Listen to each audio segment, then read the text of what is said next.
part number and all that. Give you a few seconds there to read it. And you can see obviously that the advertisement is a lie. So you never go off the maximum peak amps or peak watts. You always advertise for the continuous watts. Okay, this is my wind generator. This is a 24 volt wind generator, and the person who makes these and sells them on eBay claims that it will put out up to 400 watts. Me personally, it's a bunch of hogwash.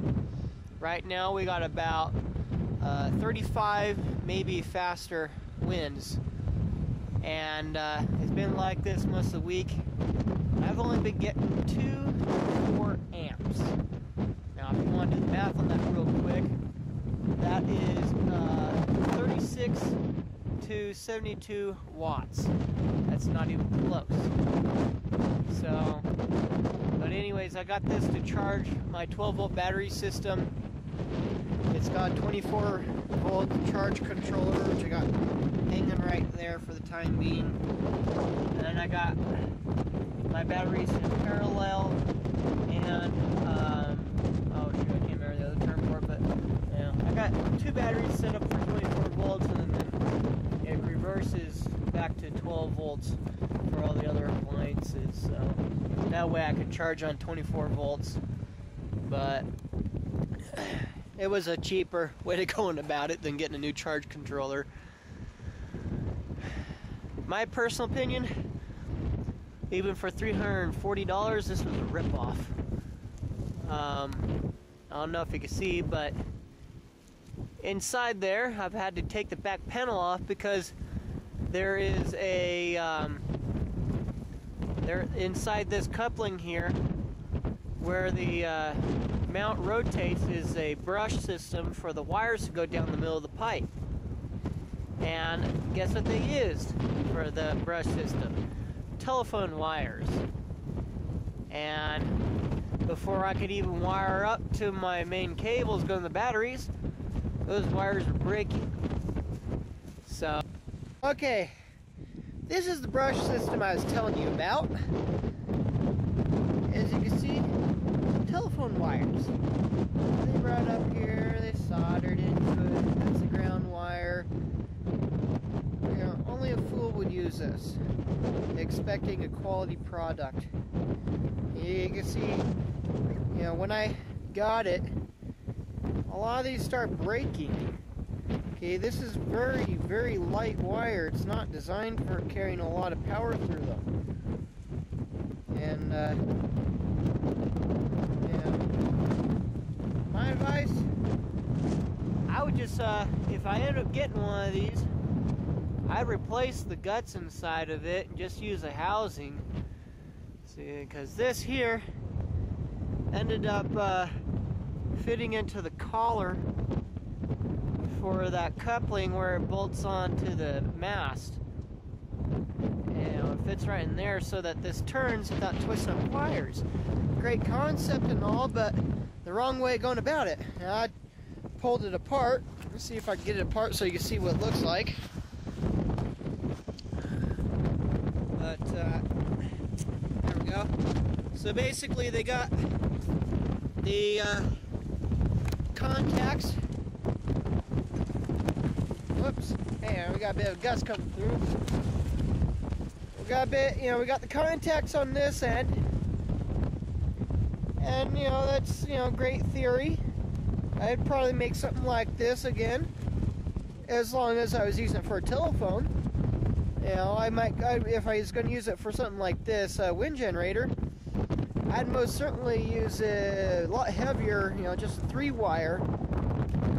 And then here we got the other end, which is just basically brushes on the inside. It's just little tiny. You can see one couple there. Yeah, they're just one of those per wire. Let me see if I can turn on the light for that. See if you can see down in there. It's kind of hard to see, but you can vaguely, and there you go. We got a view there. So one of those wires go to each wire, you know, that comes out on this end. You know, very, very poor quality of choice. Okay, we're back outside here, and I have got my amp tester.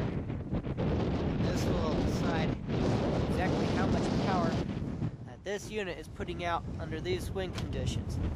You can see that this is pretty strong winds. Okay, so we're going to trace the wire back down just to bring up. This is where it's hooked up. It goes up here to the charge controller, comes back down, and goes over here to my battery cables. It's plugged in there. Alright, since this fuse is supposed to blow up at 30 amps, we're going to go ahead and set the meter for 40, and we're going to zero it, and we're going to hook on to both the positive and the negative. So at this wind, 24 volts at 1.1, maybe 1.1 amps. Wait for the wind to pick up again just to get a benefit of the doubt. So right now, yeah, only about 1 amp. Now, it was gusting a lot stronger earlier this morning. It was probably closer to 60-mile-an-hour winds when I got 4 amps. So you can see this is pretty bad weather. And just so you can see what kind of system I got going on around here is, I've got a huge storm system barreling in here. It was clear last night, nice stars, and early this morning it was alright, but when I got home, it was, I don't even know if you can make out the mountain over there. I mean, it's like right at the fog bank. You can't even see that mountain. Big old dust storm. And this thing, it was pretty good. Yeah, probably say close to 100 RPM.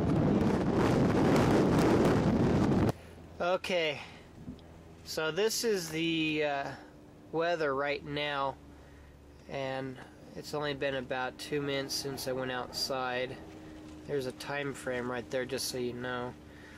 And we'll go back out and test for amps, just so the break-in video, I won't burn up my disc, you know, just by going outside. But yeah, mostly cloudy, humid, 22%. You can see here, winds of southwest 30 miles an hour, gusting at 45 miles an hour. So I mean, it's, you know, it's pretty nasty wind. So, and I'm only getting about 1, maybe 1.5 amps out of that. So I'm gonna go back outside real quick and I'll take another reading. Okay, we're back outside. It's only been a minute or so. So you can see it on my phone and all that. Still blowing pretty good out. Get a nice little gust going here, so we got this zeroed and everything. 2 amps. So I mean, it's, you know, it's trying, but it's not, you know, it calms down and then it goes down to like less than an amp. So, you know, that's, you know, averaging 24 watts. Not 2400, but 24 watts. So, you know, this thing is not cool.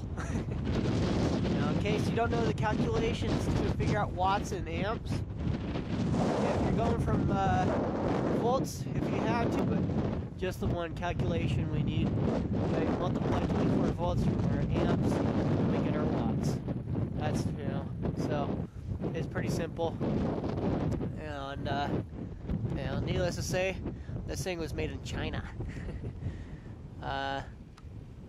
So you can see the kind of back cover is missing. I'll show you the back cover here real quick. We'll go inside part number and all that. Give you a few seconds there to read it. And you can see obviously that the advertisement is a lie. So you never go off the maximum peak amps or peak watts. You always advertise for the continuous watts. So,